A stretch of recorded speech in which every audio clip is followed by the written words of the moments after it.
What would you do if you woke up in a completely empty world with no idea what happened? That's how 28 Days Later begins. A chilling film directed by Danny Boyle, a British director known for his dynamic storytelling and bold visual style. With films like Trainspotting and Slumdog Millionaire, he's proven his ability to blend raw emotion with thrilling cinematic energy across genres, and starring Cillian Murphy that redefined zombie cinema for an entire generation. But these aren't your typical slow-moving undead. This is a rage-fueled outbreak that turns people into terrifying, fast-moving killers. The atmosphere is bleak, the tension is constant, and survival feels like a ticking clock. But beneath the horror lies something deeper: moral dilemmas, raw desperation, and the fight to hold on to what makes us human. Would you survive in a world like this? Stick around, because in this video, we're diving straight into the heart of the outbreak with a summary you won't want to miss.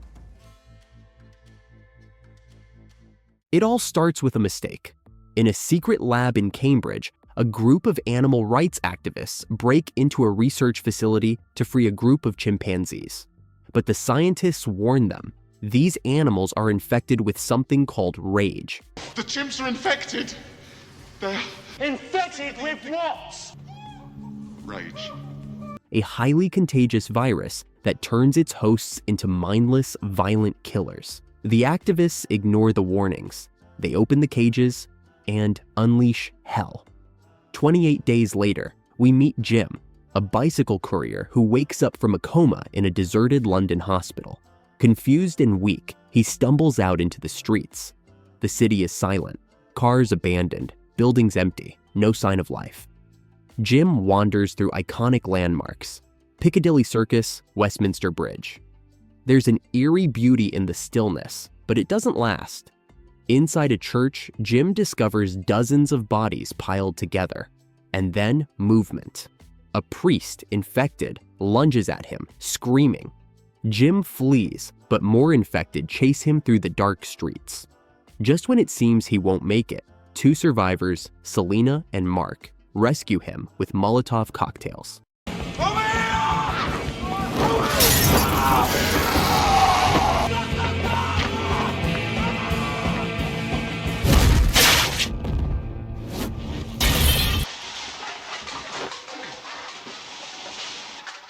They bring him to shelter, explain the horror. The virus spread in seconds, wiped out everything. Society collapsed almost overnight. The infected are not dead, but alive and consumed by rage. There is no cure. Jim insists on finding his parents. They travel to his old neighborhood, only to discover his mother and father ended their lives voluntarily, leaving a note: "With endless love, we left you sleeping." It's a devastating moment and a harsh reminder that the world Jim knew is gone. That night, they stay in the house, lighting candles, playing music, just for a taste of normalcy. But they're attacked. Mark is scratched during the chaos, and without hesitation, Selena must put an end to it. Jim realizes survival now means brutal choices. It's clear.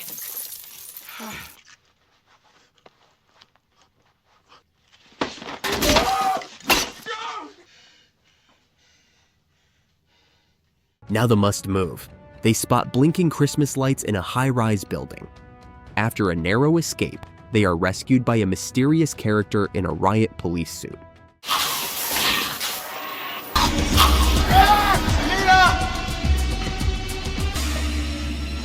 Down the corridor, flat 157. Inside, they find Frank, a kind-hearted taxi driver, and his teenage daughter, Hannah. Frank has kept them alive with ingenuity and hope. He's also found a radio signal, a military broadcast promising safety at a blockade north of Manchester.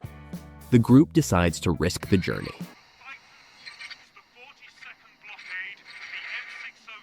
I don't take checks or credit cards. Their road trip through the ruins of England is tense, with one of the most dramatic moments. They barely escape from a large group of infected. The drama is at its peak as they repair a tire and make it out alive. Running from the infected. No time for getting the jack. Just lift everyone. Come home.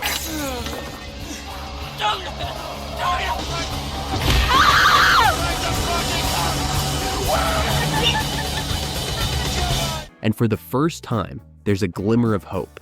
They bond over food, laughter, even an impromptu shopping spree in an abandoned supermarket. For Jim, it's the first time he truly connects with someone, Selena. But hope doesn't last long. When they finally reach the blockade, they find it abandoned. No soldiers, no sanctuary. As they prepare to leave, tragedy strikes. Frank is accidentally infected by a drop of blood from a dead body above. In a gut-wrenching moment, Hannah watches as the soldiers shoot her father dead. Dad, are you alright? Yeah. Jim! Jimmy's infected! No!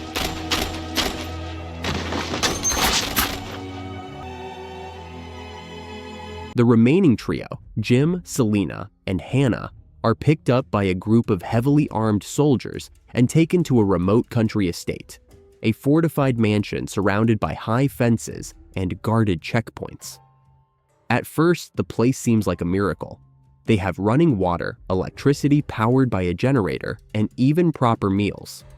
The soldiers are disciplined, if a bit unhinged, and their leader, Major Henry West, presents himself as calm and composed, a man with a plan. But beneath the surface, something feels wrong. As Jim recovers from the trauma of Frank's death, he begins to notice strange things. The soldiers act more like predators than protectors. They're bored, restless, and dangerous.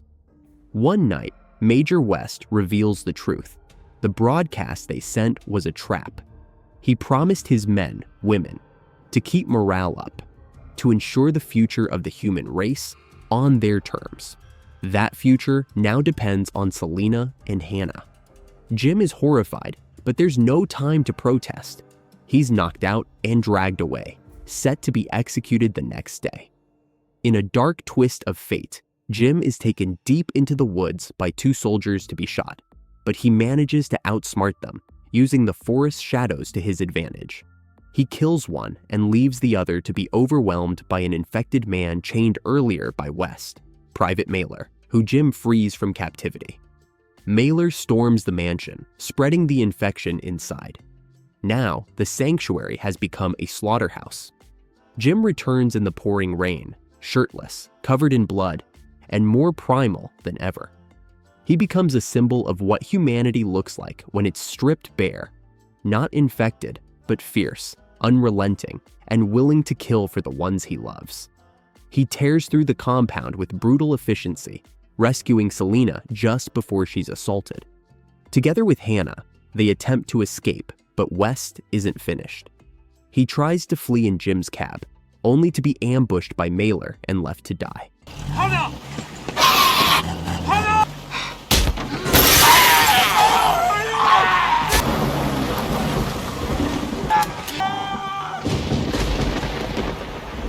Badly wounded, Jim collapses as they drive away. It's unclear if he'll survive. Then, 28 days later, again. We return to a quieter scene. Jim lies in bed, bandaged but alive. Selena and Hannah are now calmer, more hopeful. They live in a remote cottage, surrounded by green hills and stitched together signs spelling "hello" on the grass. A desperate signal to the skies. And this time, it works. A fighter jet soars overhead. Rescue is coming. Humanity might have a second chance. But the world will never be the same.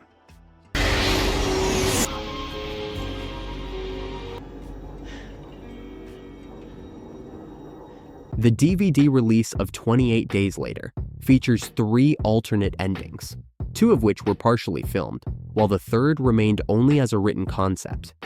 In all 3 versions, Jim dies, unlike the theatrical ending where he survives.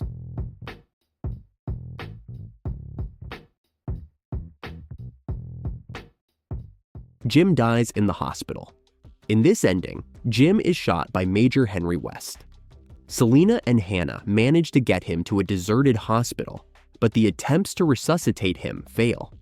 Heartbroken, the two women walk away, armed and alone, through the empty corridors. According to director Danny Boyle and screenwriter Garland, this was the film's original ending.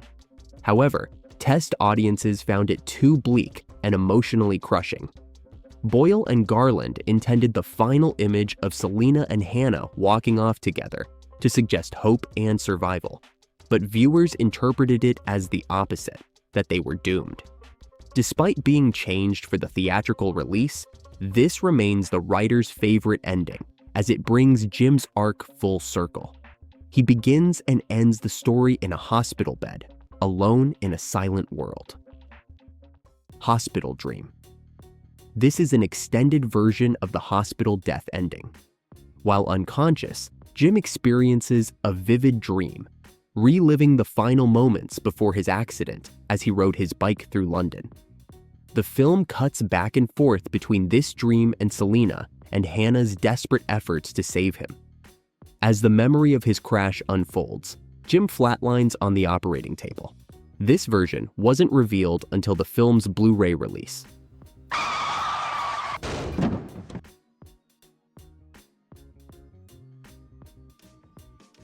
Rescue Without Jim.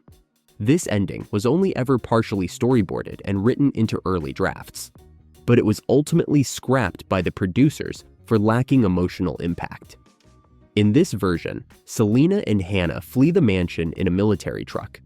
While driving, they come across Jim, gravely injured but still alive, at the source of the mysterious radio signals Frank had spoken of. They pick him up, and the three drive off toward an uncertain destination, possibly the countryside cottage shown in the final theatrical cut. The screenplay for this story was written by Garland, a London-based novelist who had previously worked with Danny Boyle in 2000 on the adaptation of his novel The Beach.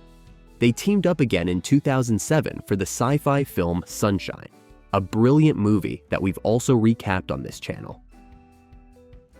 In 2015, Garland made his directorial debut with Ex Machina. Despite its modest $8 million budget, 28 Days Later became a surprise box office hit, earning over $82 million worldwide. For a British horror film shot largely on digital video, that kind of return was extraordinary, and proof that audiences were hungry for something different. The film's raw visual style, emotional depth, and intense atmosphere helped it stand out in a sea of horror cliches. More than just a financial success, the film became a cultural phenomenon and laid the groundwork for a wave of fast zombie stories that would dominate horror for years to come. 28 Days Later isn't just a horror film. It's a meditation on survival, humanity, and what's left of us when society falls apart. It strips away the comforts of the modern world and asks, when everything collapses, what really matters? If you enjoyed this recap, don't forget to hit the like button and subscribe to support even more content like this. Thanks for watching, and see you in the next video.